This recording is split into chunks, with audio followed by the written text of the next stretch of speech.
From the Up From the Ashes release, Ed Stockin with Give It Up. And just before that, we heard something from the Breaking the Chains release, which actually, I think that dated back pre-Dokken with Paris is Burning and all that good stuff, Chris. And a guy who actually had some one-on-one time with our good friend Don Dokken is our good friend Bob Nalbandian. What's going on, Bob?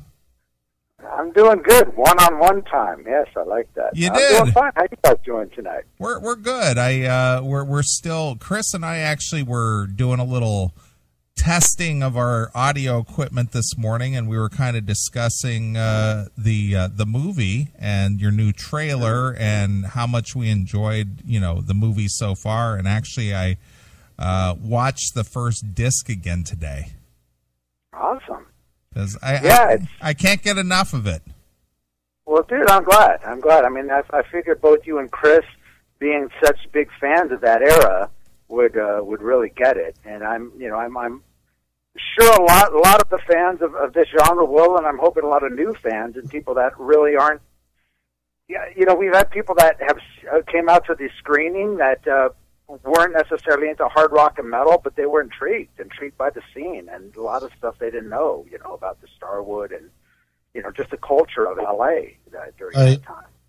Well, Bob, I got to tell you, man, I've had the movie up on BitTorrent for a couple weeks, and I've done thousands of downloads, so there's clearly a lot of interest. Nice. Well, I hope you're making a lot of money on that. I do expect my cut, Mr. Aiken. Yeah, I hear you. So, dude, you're still the first to have that. We still haven't got any promo DVDs out because we had to wait till we had to make a few more changes. So you are still the exclusive owners of the disc. Well, one of those changes is not taking away our credit, is it? No. We're just going to make it a lot bolder and bigger. I think it should be called The Classic Metal Show Presents, and then you can put under in small print Inside Metal underneath. There you go. That might work.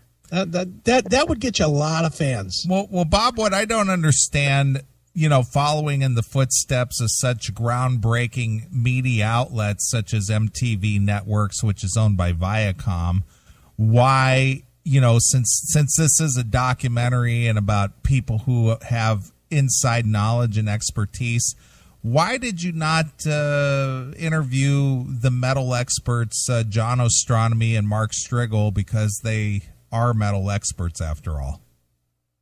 Yeah, I know. Well, I guess I'm so pissed that they didn't invite me on the show. They invited Red instead. So, Well, you have been listening tonight, haven't you? I have. That's great. Well, Bob, new trailer out yesterday, in the last couple of days. Little more condensed, a little more direct and to the point. Talk a little bit about why you guys decided you needed another trailer. Yeah, well, we needed to do a 90-second trailer to get it in the theaters. The original one was 3 minutes, which they said it's way too long. So the standard is 90 seconds, so we had to do it right at 90 seconds. And Curtis Don Vito, who you know very well from Snow, I told him, can you make a short trailer? And he whipped it out in a matter of a couple days and did a fucking killer job. Got some really cool just shotgun quotes in there, made it real tight and to the point, and I think it's definitely in your face. Really, it really captures the spirit, I think, and sure. Yeah, he did a great job. So hopefully we're going to get, this whole theater thing is pretty new to all to our plans of action, and this kind of came too because the owner of DRK Productions, Doug Clusie, came out to the screening and loved the movie, and they did the theaters of the Rush movie, Sam Dunn's Rush movie, and I think even one of the Maiden movies, and I believe the Cooper, and they're doing that upcoming Guns N' Roses 3D movie. They do a lot of rock documentaries. What was that? It's all you. It's all you. It's all you, Bob. I'm getting a weird feedback echo here. But that's all you. So the theater thing is kind of a new thing, and they wanted to get a little trailer go behind a lot of the horror movies and stuff that's going to be coming out this Halloween that they also work with. So, you know, that's what the trailer's all about. So, but yeah, the theater thing, you know, that's going to hold up the DVD obviously for a bit because we don't want the DVD out at the same time. And then, you know, after the theaters, we're going to really push for, you know, not only the Netflix, but a lot of cable. We're really hoping to get it, you know, that VH1 Classic might, you know, pick up on it and a lot of the other cable channels. So we're hoping this, at least the theater thing, will build a little bit of a buzz. It's you know, we kind of left it in their hands. We're, you know, Warren Croyle, the executive producer, he's a DVD guy, and we, you know, this thing kind of came about, and you know, the whole fan back thing is really their campaign. Doug Clutie, he teamed up with Bob Chiappardi, as I mentioned, and they kind of, you know, decided to put that together because, you know, obviously finances need to be raised if we're going to do the proper promotion for this and get it in as many cities as possible. So yeah, this is all kind of a new thing, but the DVD will be coming out because I know a lot of people have been asking about it. So it'll be coming out after the screening. So probably, to be honest, it'll probably be the first of the year because we don't want to compete with the Christmas time and the screenings. The theaters are going to be in November and probably into early December. So that's kind of the plan. Well, Bob, that makes sense. Well, I got to ask you the question here. You know, I was looking at your fan back page, and I know it's only been up a week, but I'm a not little. my page. Well, let me clarify that the fan back page for the documentary. How's that? There you go. It's so far it's only been up a week, and unfortunately, it doesn't look like the numbers are doing well at the moment. No, it doesn't, and I'm a little bit. Well, you know, they said not to be discouraged because they're going to do a big push toward, you know, the last few weeks, and they say that's when most of the numbers come in. But again, you know, we left it up to them. They, you know, of course, we weren't prepared, and Warren wasn't prepared to finance the theaters. And if people don't know, you know, I'll reiterate: every penny that is going into the fan back is going to go into the movie and into pushing it into theaters. And I know how expensive that is. I mean, you know, we had a Chipster PR doing stuff, and we would like to retain them, and you know, that stuff costs money. As Chris knows, I know you've had Chipster work on a couple of your projects. Yep. And you know, we want to keep that and keep. We want to get into as many theaters as possible. I know, as a fact, theaters are expensive to rent. Just when I did the screening, you know, the better theaters go from, like, at least in LA, go from like $800 to $1,500 a night, especially if you're going to do a full.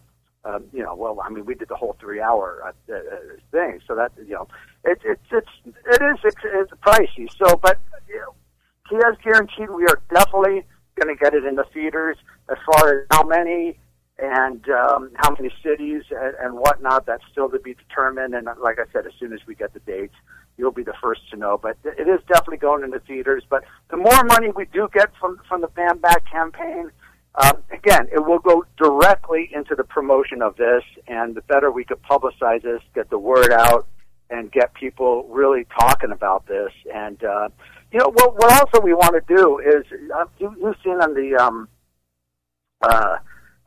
screening interviews that we did, right? I sent you a little, Yeah. You saw all the people that came out to it and all the photos and stuff. We want to bring a lot of these people. We did one for the IES convention, the small independent film and music convention in North Hollywood. And we had like a little round table talk, and, you know, Roger Romeo from Legs Diamond, Stephen Quadros from, you know, Snow, and Willie Bass, and Ann Boleyn, and a lot of the bands, all the guys from Sound Barrier, Neil Turbin, a bunch of people came out for that, and they were at the theaters, and, you know, like your pal, Rashida Country Club, he was there, and he was stoked. He's going, yeah, I'm hanging out with all the guys, you know, seeing them on the screen, and they're sitting right next to me. And then we had a round table with everyone talking, and a lot of the people that saw the film asked the questions, and we would like to bring that to a lot of the towns. And of course, that costs money to fly people out. I mean, it'd be great to have, you know, someone of the caliber of a Don Dawkins, say, to come out, but obviously, that doesn't come free. We'd have to fly him out. I'm sure he's going to want some money and per diems and this and that. So the more we do get, the more we could, utilize to do that kind of thing. And that's the ultimate goal is to make these screenings something special and, have me come out with some of the artists, do a Q&A afterwards, join everybody in the film and talk to them and party, and they can meet and greet with everyone. And that's kind of the experience we really want to get. So, to make that happen, we definitely need to raise some money. But the film will go out to the theaters. But like I said, the more money we could raise from the Fan Back campaign, the better we can make this happen. Well, that's the question I had, Bob. Is how do outside of say like the CMS or where you're making appearances, how do people know that there's even a Fan Back campaign out there? Again, I did it. I'm not a social media nut. I'm not the guy to constantly go and promote, but that's really kind of what it takes. I was under the impression, to be honest with you, that having Bob Chiappardi be behind the Fan Back campaign. They're doing the Rob Zombie. If you go to Fan Back, you'll see the movies they're doing. They're doing Rob Zombie's 31, and they've raised supposedly over $300,000 for that. But that's obviously a huge money. And for someone like Zombie, he doesn't really need the money like someone like we would to put a very independent movie like what we're doing out there.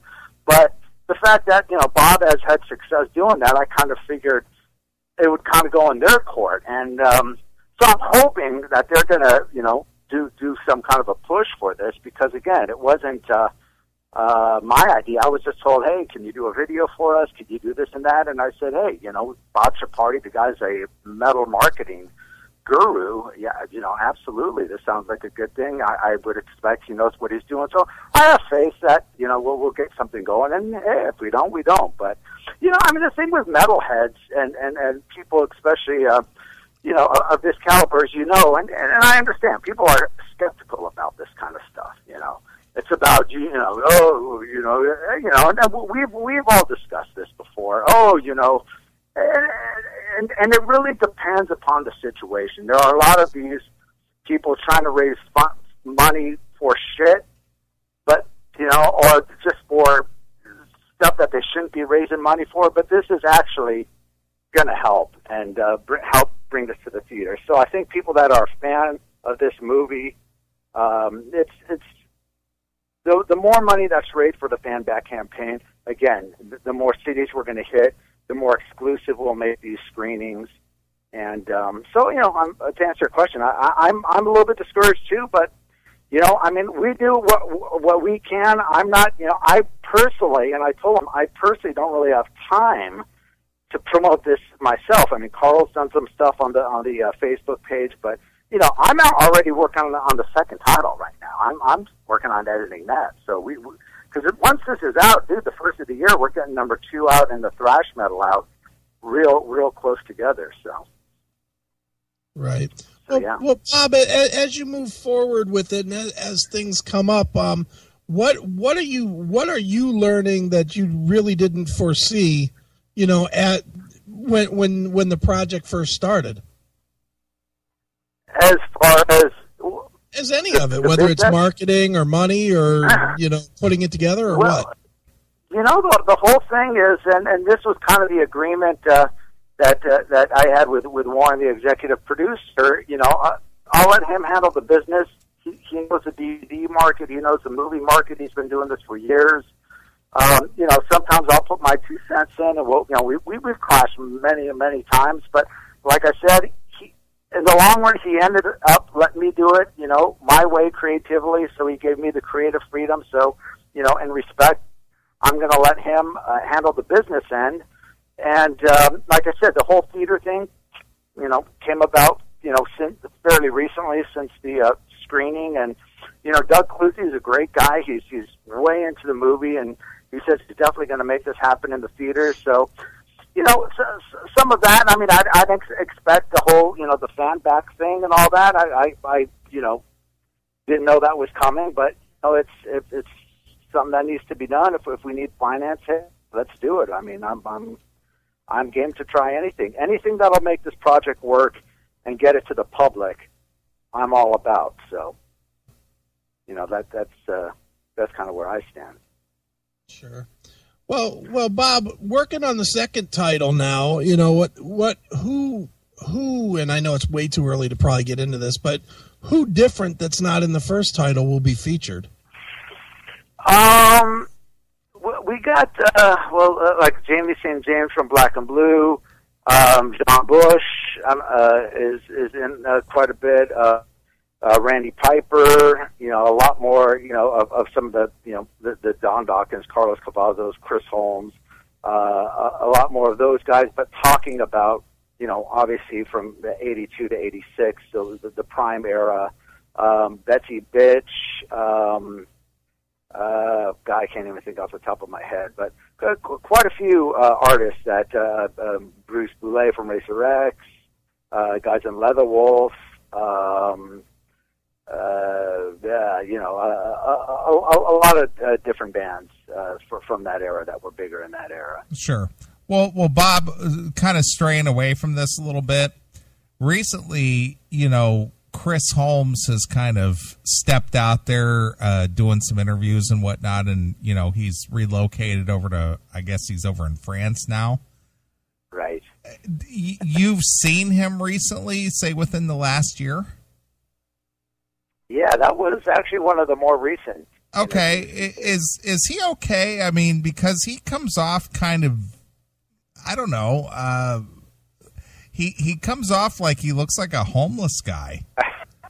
I mean, I think he was for a while. I actually love Chris. I mean, I think Chris is great. He was great to us. I think I told you we went out to dinner afterwards with Gina Zamparelli. We went out to a Mexican restaurant. He's a real sweet guy. I've met and there's no secret that he's had a major drug problem. Yeah, and it definitely shows.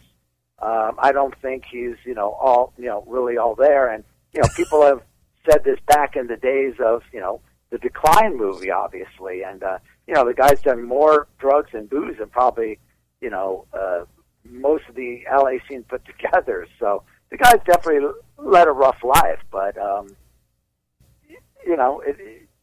it's Chris Holmes. What are you going to say? Well, I get that, and the thing is that both Chris and I are big Wasp fans. Yeah, and we like the work that he's done with Wasp over the years. Obviously, he hasn't been in Wasp in a long time, and these poor music videos that he's put out, and I know. and it's just like, what happened to that guy?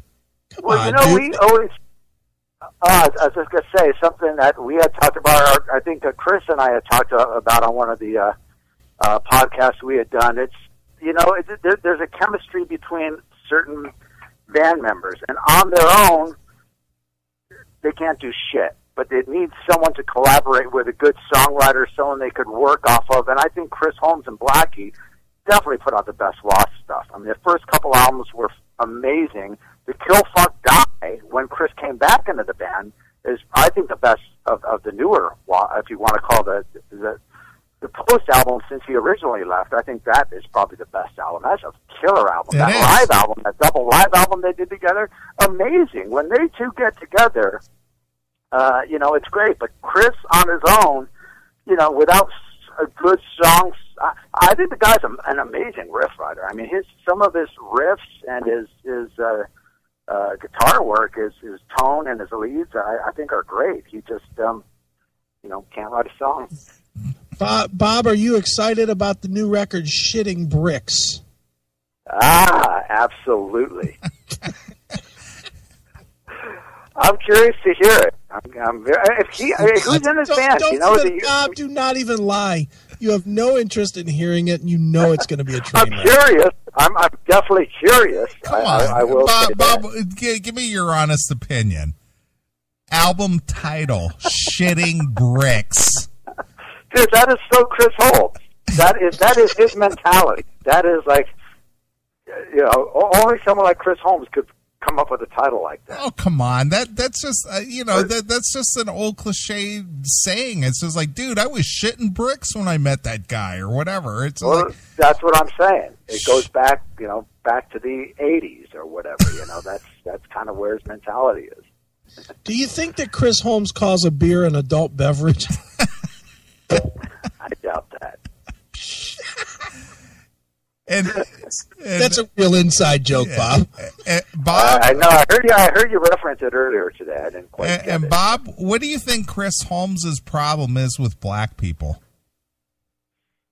I wasn't aware of that. I know. I do know he has a big problem with rap and hip hop, and that was something he told us. Yeah, right. And that was the reason he said that he was moving to Europe. Yeah, I know. He said that in an interview too. Not your interview, but another interview. Right. Yeah, I think we read a little bit of it last week. I did hear that on your show. Yeah, he said something about that. But I mean, you know what? I mean, it's not.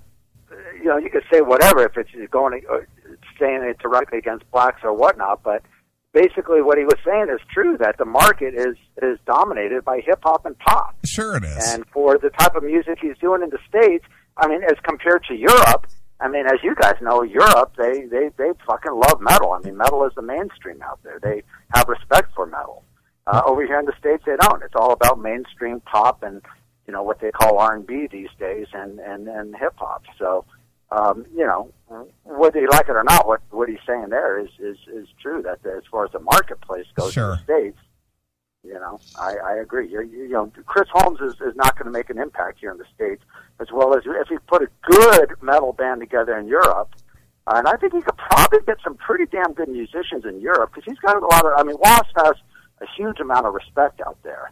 Where I think here in the States, he's kind of ran his course, and people don't really. It's like, I think over there he could have a fresh start. I mean, some people might have heard about that, but they might kind of respect like that. Like, Chris is a fucking maniac. He's fucking, I want to be in a band with him. And, if he could get together with some great, I know he was in Finland or Sweden or something, and, the musicians out there are in, super high caliber. So if he could, I'm really rooting for Chris Holmes. I think if he got together with some great fucking musicians, some great songwriters, he could probably make a killer comeback and do some. Dude, when he did that project, I forget what it was called, Animal or While We Suffer or whatever, the one that had the album called 500 Pound Steam. Yeah, he wasn't.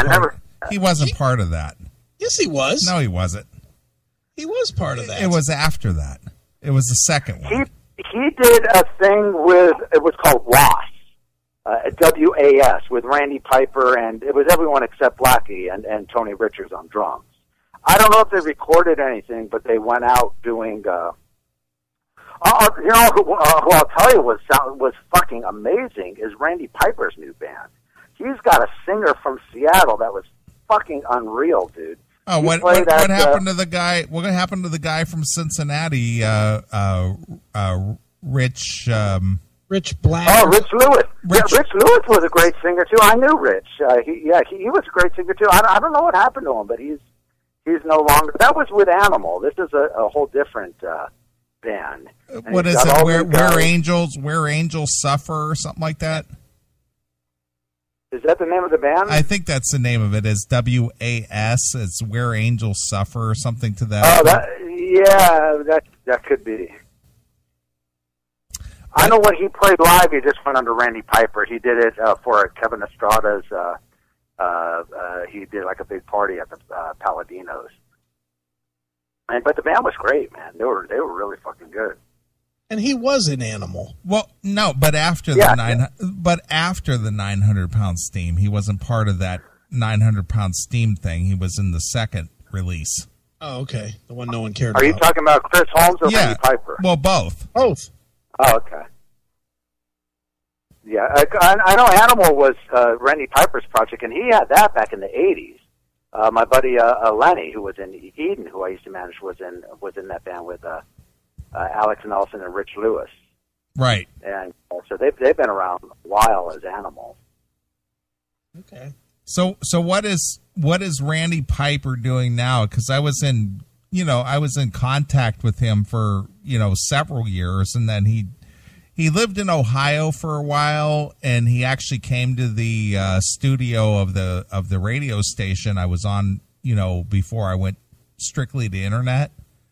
And then he went to Arizona, I think. He moved to Arizona. That's right. And then he's in Seattle now. He lives in Seattle now? Yeah, he's in Seattle now. What is he doing now? Well, he's got his new band. I don't know what he's doing otherwise, but I think most of the guys in the band are from Seattle. I know the singer was from Seattle, and the bass player he had play was a buddy of mine who's from L.A., Joe Petro, and I think the drummer might have been from Seattle too. But yeah, I guess they're Seattle-based. Okay. So what you happened? Hit him up on Facebook. Sure. Well, I'm sure I could. If you were on Facebook. Yeah, these guys. I mean, if you want to do an interview, he'd probably love to do it. Well, I could call him, but the thing is he's just, he's kind of flaky. He's kind of unreliable at times. I think he's getting it a little bit together now. The big thing is they're trying to get Blackie to get the original Wasp together for this 30-year reunion. Sure. With Tony Richards. I hear Tony Richards is playing great as well. He's kind of got his shit together. Tony lives in Arizona, and Randy and Chris, they're trying to talk Blackie into do it. I don't know if Blackie will do it, if he'll go for it. I don't think he will, but that's kind of what they're doing, to at least do a few shows or something as a 30th anniversary, which I think would be great, but who knows if it's going to happen or not. Right. So did you say you interviewed Randy as part of your new documentary? Yeah, he'll be in part 2. Okay. He didn't really have much to say in part 1 because he wasn't really around pre-81. He came over, I think, from San Antonio in like 82. I think he came to L.A. Right. Or Orange County. So there's going to be a lot of people that's not in this first one that will be in the second one. Well, when it comes to interviewing these guys, whose idea is it to reach out to specific guys? How do their names come up as far as people, hey, we ought to get a hold of so-and-so? Who comes up with these names, and who decides we need to reach out to this guy or that guy and talk to them? How does that process go? Well, it was pretty much all me. I mean, it was my doing. Like I said, we reached out to everyone we could. Not everyone was available or wanted to do it for whatever reason or whatever. So we did reach out to a lot of people, and most of them were people I knew. A few people Joe reached out to. Carl did as well. But probably 90% were people. Because all these people I've interviewed back in the day, even Rick Fox, he's going to be in part 2.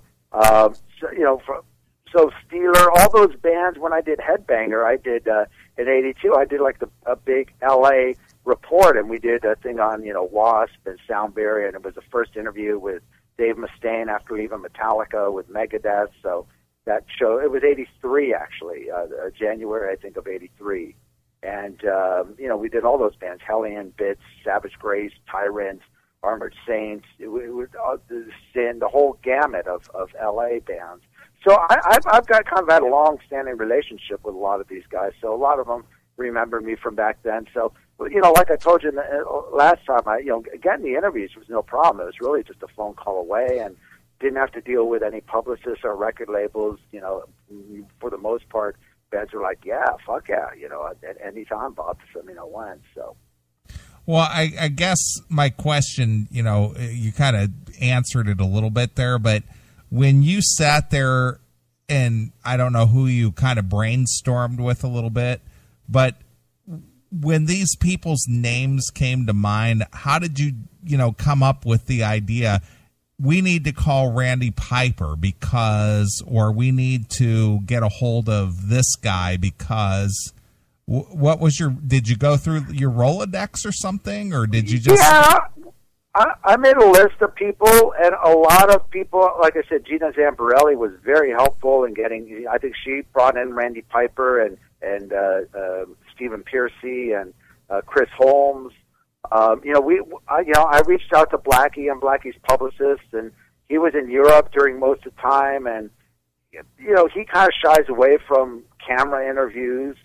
And the other thing is, a lot of people don't like talking about the past. They want to talk about their new project and what they got going on now. And then there were a lot of people that loved, especially in this first episode, talking about the early days because it was an untouched saga. Nobody's talked about it. So some of the people were like, so it really depends. But we reached out, I hit up Motley Crue's management and some people that knew Crue. They would have been great. Van Halen, as I mentioned, obviously for this first one would have been great. I really thought we were going to get Michael Anthony, but that ended up falling through. So a lot of it has to do with availability. I think this first one was easier because most of the bands had since broke up. They're not active, but when you're talking about active bands like even Van Halen, who was at the time still touring, or a Motley Crue or whatever, we didn't have a budget like a Sam Dunn to fly all over the world to interview these people. We had to do it in that. We did it in two places. We did it in L.A. at Joe's studio and in Vegas, and then we went out to San Francisco and did Lars. But those were like the only places we did it. So we had to wait till they were available in L.A. to shoot it, basically. Well, one thing I want to ask you, Bob, and I noticed this, and Chris and I both have had contact with this guy. I noticed that you spoke with Lizzie Gray of London and now of Spiders and Snakes. How come he had to do his interview with a phone in? Doesn't he live in L.A.? No, he's in Vegas actually, and we were going to. I guess. It's pretty much public news. He's in this third stage Parkinson's. I was not aware of that. Yeah, Lizzie Gray has third stage Parkinson's. Yeah, he's not doing very well, from what I understand. And at the time, he did come out to L.A., and you probably know his manager, Tim Yasui, great guy. We've talked to him. You liked him. Yeah, he's also in his band. Yeah, Tim's great. He's with Cleopatra, right? Yeah, we were set up to interview Lizzie in the studio in L.A., but he said, you know what, man, his Parkinson's, it's not a good time, to interview him. So I suggested, let's do an audio interview. We've got enough early photos of London. We could, cover up with the photos and stuff, and we'll just do some audio segments with him. So it was great to have Lizzie because, like I said, we didn't have Nikki Sixx, and we really wanted to include London because they were a very big band in L.A. at the time. So, it was great that we were able to get Lizzie and to talk about it. But, yeah, he's unfortunately, from what I understand, he's not doing too well. I was not aware of that. Wasn't either. Well, we had him on the show a couple years ago, or a few years ago, actually, and, we had him on for Spiders and Snakes, and, Chris and I, even though, he did an interview with us, and I think I've spoken with him twice, and he came off kind of very arrogant, talking about himself in third person, like, well, when Lizzie Gray... Well, he had to compete with Nikki Sixx, Yeah, it's just like, Doesn't Nikki Sixx do that? Yeah, well, when Lizzie Gray plays a show, Lizzie does this and Lizzie does. And it's like, dude, are you talking about yourself, or it's like it's like Alice Cooper by the way of being frank, talking about Alice. It's just like, are you sure you weren't talking to Sean Peck? Yeah, he did the exact same thing. Well, Sean Peck plays a show. Sean Peck, he gets up there and gives us all. It's like, dude, really? What do you talk about yourself? I guess some people think they're characters, as they're a different character when they're performing or on stage. I don't know, or maybe it's just their way of trying to impress people. Who knows? But, I don't know. I wasn't aware that Lizzie Gray did that. I mean, when I interviewed him, he didn't do that. But I think I do recall hearing a past CMS episode where you guys talked about that. I would just like to say that your Sean Peck reference made my whole night good. because I do listen to the show. Yeah, but you're right, Bob. Sean did the exact same thing. He did the exact same thing. And I like Sean. I mean, Sean's great. I like Sean too. When Chris pussed out on me and left the show for 2.5 years, Sean actually reached out to me and expressed interest in being the new co-host. Oh, really? He did, just out of the blue. I mean, I didn't solicit that, nothing. He just sent me an email out of the blue and said, "Hey, I'd like to, step in and be the new co-host." But then when I, really got down to it, it's like, well, I tour on such and such time, and I can't be around, and I can't. So it really. He's got like 3 different bands. I mean, he's a smart fucking guy, and he is a self-promoter. Like I said, he's got 3 major bands, and they're touring all the time in Europe. He's got a huge name in Europe. Plus, he's a big real estate developer, from what I understand. And he's got he does very, very well financially. He's like Dana Strum. So. Yeah. Dana Strum's like that, too. He's like a big real estate guy in, like, Vegas or something. Yep. But Sean's not a monumental dick like Dana. Well, Bob, Dana was one of the ones that didn't that we approached, but for whatever reason he didn't. So say it, Bob, because he was a dick. But there's all the talk about how he was the one that got Randy and Ozzy and all the he was very involved in the early days. So it would have been nice to talk to him, but certain people. Dude, you. What's that? Am I missing something? People in the chat room. God damn it, that's funny. Sean Peck is not amused.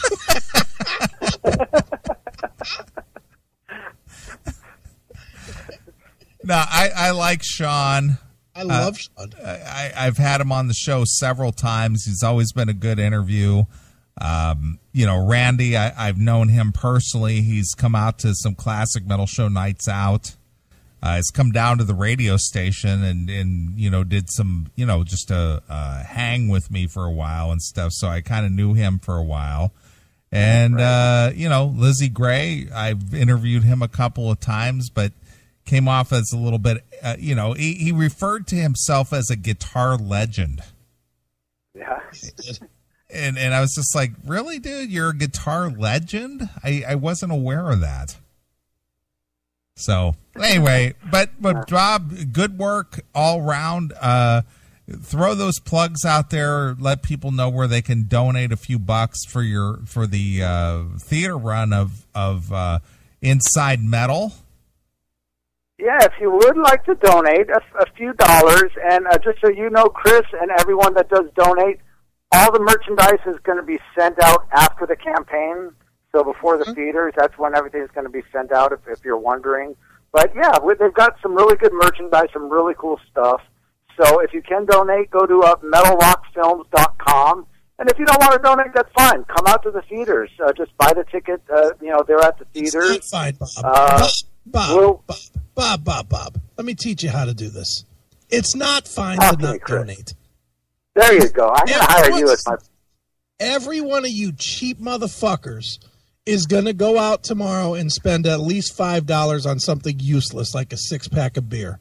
So spend one of those dollars, just one of them, to buy to support Bob's movie, and then buy Bush instead of fucking Corona. Let's go. When you bring this up, this is something that really annoys me. It's just a perception people have that if it's an artist asking for the money up front, they complain. Yet they won't. But I'll give you a perfect example. You go to a show, a Live Nation show. I go out to the House of Blues. They charge, when I buy a ticket at the fucking door, they charge a $13 fee. $13 fucking dollars. I'm going, what the fuck is it? Well, it's a handling fee. Handling for what? You're handing me a fucking ticket. You're not mailing it to me. You're not, if they're charging $13 and there's 1,000 people that show up, that's $13 fucking $1,000. That for one night show would be enough for us to, do some good proper promotion for this. People don't think twice about that. They just buy the tickets because they don't. But if it was an artist saying, we're going to tack on $13 to help us on the tour. Oh, cheap show, people have that perception. Same way they have the perception of, the classic metal show going on iHeart. I think that's fucking great. You want to get it to as many people as possible, but there's always going to be certain people that's going to bitch and complain. But, it is what it is. But if you're going to put out money, you're going to pay it on your phone bill or whatever, extra fees or whatever, we're asking $10, $15, whatever you could put up. It would really help out a good cause. We'll get this across to as many people as we can, get it into a theater in your city. And like I said, every penny that we raise is going directly into the campaign to bring it and to promote it in the theaters. If every CMS listener paid one fucking buck, you'd make $15,000. Yeah, that would be huge. What they're looking to get, I don't see the goal as they put. That was a figure they put up. Hey, if we could get that, great. If we could get a quarter of that, that would be fantastic as well. So anything we could get to help this going, go to metalrockfilms.com and make a donation and get some good swag in return. Our fans are sick sons of bitches. Look at that in the chat room, Chris. I gotta run to my computer and check this out. I'm not even laughing because I hated Lizzie when he was on the show, so it's almost appropriate payback. Almost. Was he on the Classic Metal Show, or was it like a radio show? No, it was on the Classic Metal Show. He promoted Spiders and Snakes. I had him on twice for two of his Spiders and Snakes releases. Right, and he literally said, "When you're a legend like Lizzie Gray." That's the exact quote. Well, you think of a band like London and what he had, as he says in one of the segments in the interview, he had pretty much all the guys in Guns N' Roses were in his band.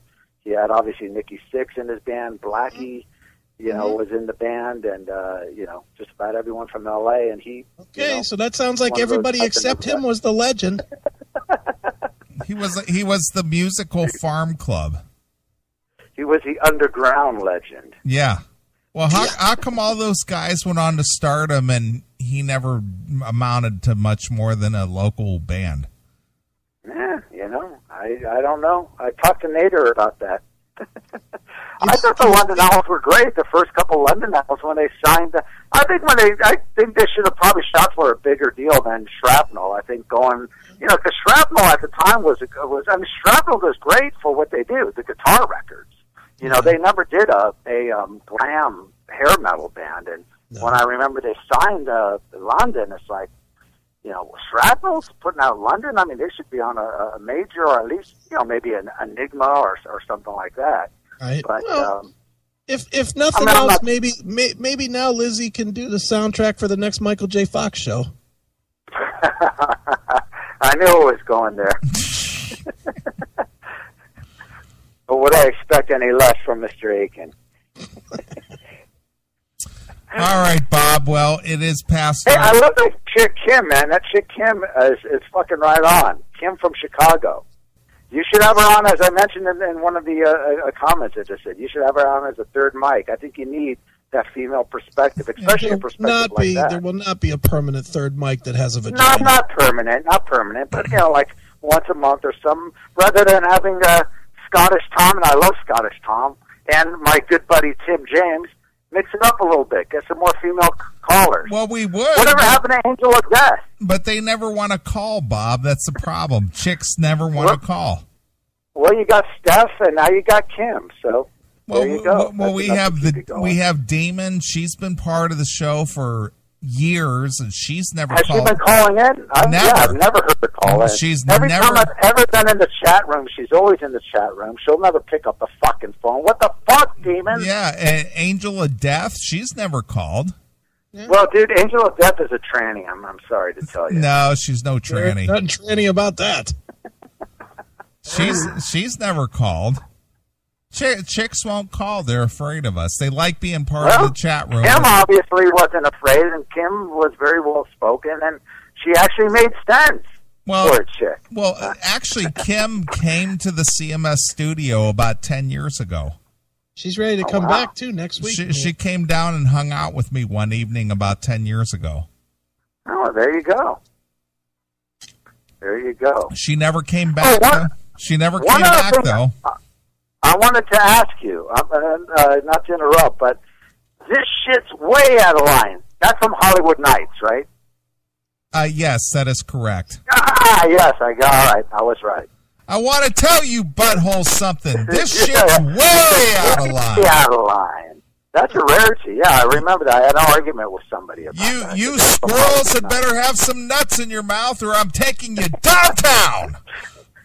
Exactly. Great movie. That was with Fran Drescher and Robert Wool. And Tony Robert Wool or Tony Danza and Michelle Pfeiffer. Michelle Pfeiffer. Oh, she was hot in that. Yeah, she was a youngster. Yeah. It was a good movie. I liked it. A lot of good cars in that movie. Cars? Definitely. Michelle Pfeiffer, and you're looking at fucking engines? Well, there was chicks in that movie, but the cars were pretty badass. Yeah, whatever. It was kind of like an American Graffiti. It was the 80s version of American Graffiti. Exactly, Bob. Yep. Perfect. Yep. All right, Bob, we're going to get out of here. I don't know about you. I know you're on West Coast time, so it's only after 11 out there, or midnight. Yeah, 12:15, but I got some work I got to get done, so I'll get to that. But I want to thank everyone that has donated so far, and if not, get your fucking ass in gear. Wow, look at MetalRockFilms.com. How's that, Mr. Listen to Bob. All right, Bob. And thank you guys for everything. I appreciate it, man. Well, Bob, I'm going to let you pick the closing tune of the night. Oh, well, since we were talking about Wasp, okay. You know what? A tune I fucking love, Torture Never Stops. How about that one? And can you name the album? The first album, of course. Well, actually, that was on a bonus on the first album. It originally wasn't on the vinyl of the first album. It came out on CD. All right. Well, I have it queued up. I'm ready to rock with it. Awesome. So, very cool. All right. Hail and kill. Fuck you, pal, and hand job. All right, Bob, we'll talk to you. All right. Thanks, guys. All right, bye. All right. Well, there goes Bob. Yep. All right. The new documentary that you're going to get to see within a few months, Inside Metal, Pioneers of L.A. Rock and Metal. Yep, I might watch it tonight. Yeah, I love that. I love that documentary. You're going to love it. Real good. So donate to Bob. Not to Bob personally, but to the movie. That's right. And you're going to co-host right there. If you're a fan of that stuff, you're definitely going to love this new documentary, man. It's badass. It is. It's definitely great. All right. Well, I'm ready to get out of here. You're not going to acknowledge Kim in Chicago, ready to come and do the show with you next week? She wants to come down. She's more than welcome to come down. She said, Neely, I will totally come hang next weekend. Well, Kim, if you're serious, I will be more than glad to put you on the mic and you can co-host with me next week. That would be awesome. That's serious. If you want to make the trip over here, you're more than welcome to come down here and co-host with me next week. Do you want me to give her your phone number? Well, you can give it to her. I mean, you have a way to get. I mean, she's on my Facebook. Yeah, whatever. Just send it to her. Just send her my cell phone. Okay. I got the mic already set up. You can come down here, hang. There you go. Yep. Because I'm bailing on the show next week. All right, Kim. If you want to make the hour trip or whatever length of time it takes you, you're more than welcome to come down here. There you go. I have a different address, Kim. I've moved from that place 10 years ago. Yeah. I have a nice place out on the lake. Yeah, now you have a nice place. Yeah. So. Right in downtown Gary, Indiana. Yeah, far from it. Yeah, really far from it. Far from it, pal. There's a big old gate to keep that part of the fucking world away from you. Right. All right. All right. Send Kim my cell phone and she can come down and she can co-host next week. Okay, cool. All right. All right, we want to thank our good friend Jeff LaBar of Cinderella. He's got a new CD out there called One for the Road. Go check it out if you like Jeff LaBar. Right. Want to thank our good friend Bob Nalbandian. He's got that new documentary coming out in the fall. Trying to get it into theaters. Go over to, what is it called, Chris? Was it Metal Rock Films? MetalRockFilms.com, and go donate. Right. And then we're going to get out of here. That's right. Let's go. All right. Bob wanted us to leave off with something from the self-titled Wasp release, The Torture Never Stops. All right. Good. So we're going to do that. So we're out of here. So anyway, until next Saturday night with Neely and Kim. That's right. The new show. This is Neely with my very good friend Chris Agan. We'll see you. Bye, kiddies.